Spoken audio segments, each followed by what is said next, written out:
বাংলাদেশ পরিসংখ্যান ব্যুরো প্রকাশিত citizen perception সার্ভেতে উঠে এসেছে, এক বছরে সরকারি সেবা গ্রহণ করেছেন এমন নাগরিকদের মধ্যে প্রায় 32% ঘুষ দুর্নীতির শিকার হয়েছেন। এর মানে তাদের ঘুষ দিয়ে বা দুর্নীতির মাধ্যমে এসব সরকারি সেবা নিতে হয়েছে। প্রতি 3 জনের মধ্যে গড়ে একজনকে ঘুষ দিতে হয়।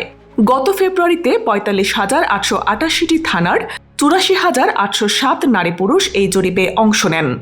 জরিপের তথ্যানুসারে সবচেয়ে বেশি ঘুষ দুর্নীতি হয় বাংলাদেশ সড়ক পরিবহন কর্তৃপক্ষ বিআরটিএ কার্যালয়ে।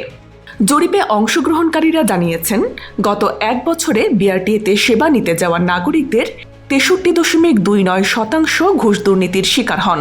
এই হার আইন প্রয়োগকারীর সংস্থায় 61.94%, পাসপোর্ট অফিসে 57.45% ও ভূমি নিবন্ধন অফিসে 54.92%। বিবিএস এর জরিপ অনুসারে রাজনৈতিক প্রভাব বিষয়ের ক্ষেত্রে মাত্র 27.24% নাগরিক মনে করেন তারা দেশের রাজনৈতিক ব্যবস্থায় সরকারের কর্মকাণ্ড সম্পর্কে মতামত প্রকাশ করতে পারেন।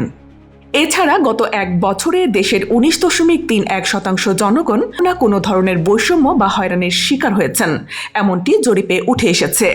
পুরুষদের তুলনায় নারীরা বেশি বৈষম্য বা হয়রানির শিকার হন। সব খবর পেতে এখনই সাবস্ক্রাইব করুন BGN TV 24। BGN TV 24, খবর যেখানে, বিশ্বস্ততা সেখানে।